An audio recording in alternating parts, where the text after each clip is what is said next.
Today we're going to tie the great white humpy. Great white humpy is a favorite of mine. It started out on a slightly smaller scale, size 10 standard dry fly hook as a search pattern out west. It has since moved east and tied slightly larger has become my smallmouth dry fly of choice. Whenever you're fishing the eddies or the shallows and the smallmouth are starting to slap, this is the pattern that I go for. I begin with a 2x long dry fly hook. This is a size 8 and 6/0 black uni thread. And you're going to take your thread back to the point of the barb where we're going to tie in our tail. Your tail is moose body hair and a substantial clump, much more than you would for pretty much any pattern. I don't do a shank length, probably 2/3 of the shank. I want to float this fly. I want it to be a prominent fly in the film so it's seen. And you're fishing, tend to be fishing around here for smallmouth, a little bit larger water than your trout waters. And trim your butts. So you're not going for an exact pattern. This is more of an attractor pattern. The white flies are an issue here and a possibility, but haven't really noticed it doing better or worse during the white fly period actually. And bind down your tips. At this point you're going to move forward about the 60% mark, I would say, and you're going to tie in your deer hair. Your deer hair is your shell back and wing.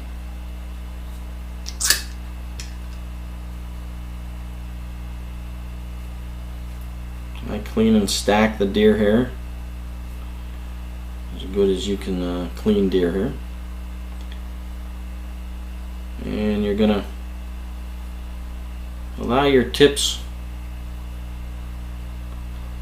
be about twice the length of, not quite twice, about 1.5 times the length of your tail.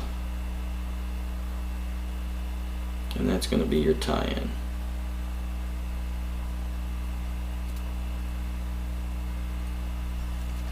Don't worry about flaring.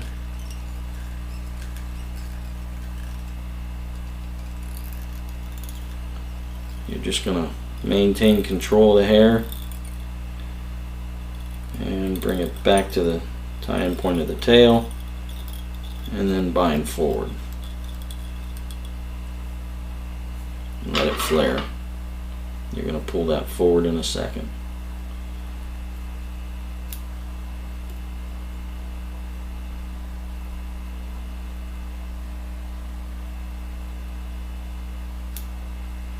Trim your butts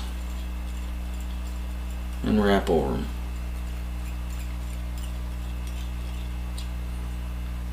Okay. And then you're going to tie in your body material. I used to use white poly for this pattern. I've since gone to white antron.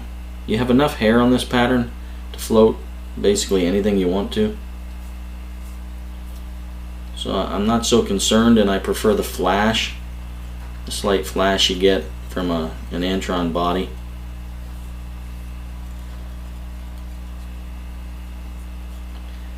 And you're going to wind that back.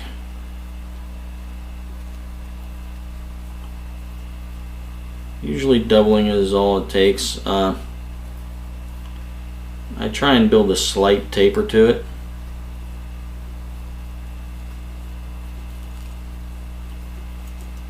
I don't go too crazy with needing a taper, just as long as it supports the shell.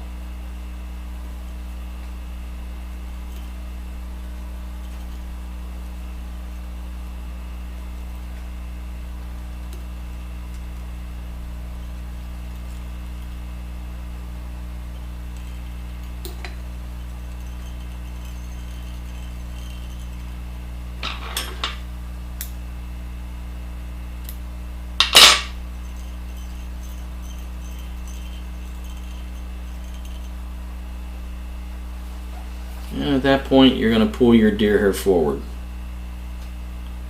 Try and get it all. If you miss one, don't lose any sleep over it. You can break it off. If you happen to pull in a tail fiber or two, it's not the end of the world. You can trim it off.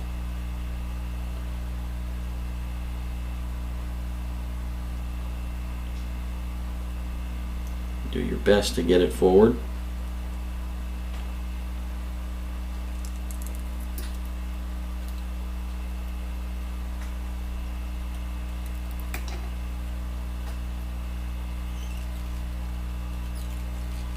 Keep it up top. And once you get that anchored, I wrap forward to where I want my wing.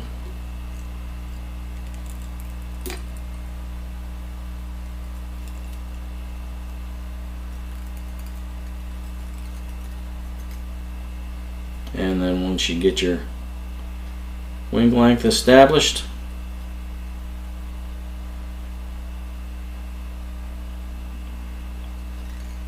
stand it up.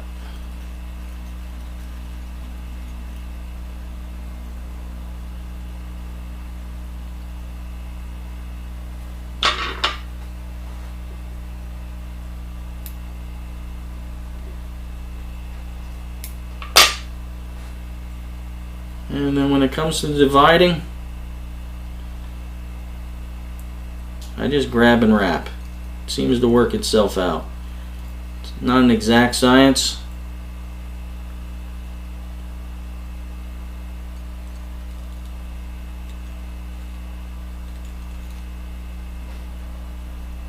I X-wrap until I got my division where I want it.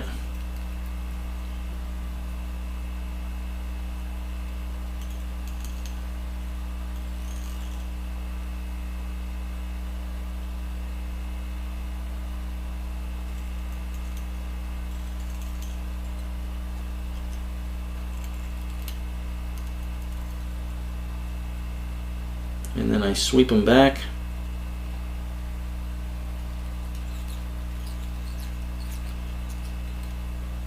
And put them in place.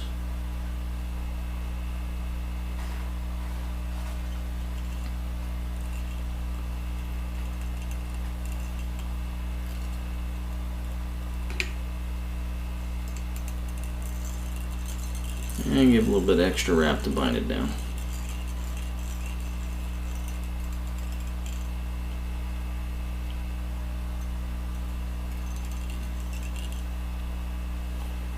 At this point, you're going to tie in your hackle. I use silver badger neck hackle. I get the longest hackles that I can get, and if I go when measuring this, if I go slightly longer, I don't worry about it. I don't want to be shorter, but if I'm a little bit larger hackle, it doesn't affect the pattern in a negative way. Tie in your hackle, bring your thread forward,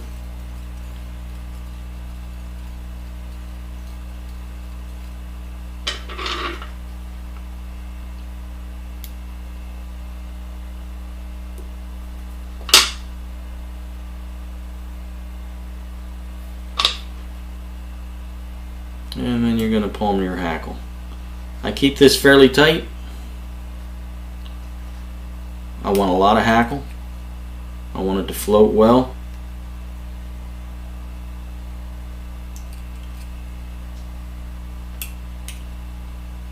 You're going to end up with 4 or 5 turns in front and in back.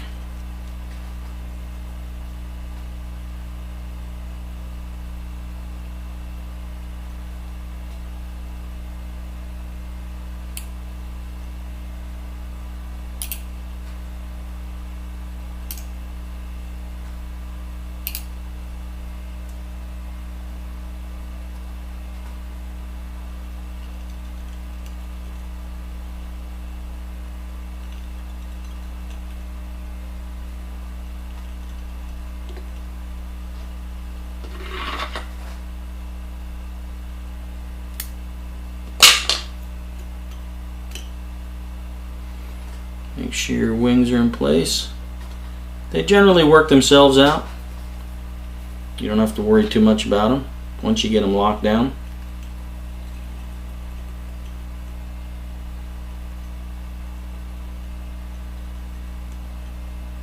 And with finish.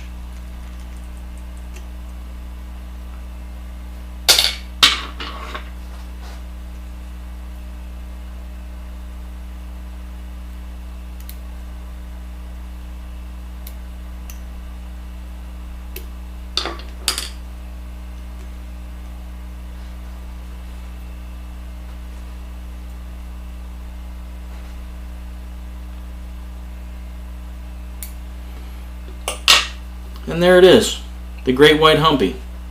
Again, not too far off standard from a regular Humpy, a traditional Humpy. Tied a little bit larger, a little bit different materials, but it is a wonderful smallmouth pattern, and I hope it adds it to your box. Thank you very much.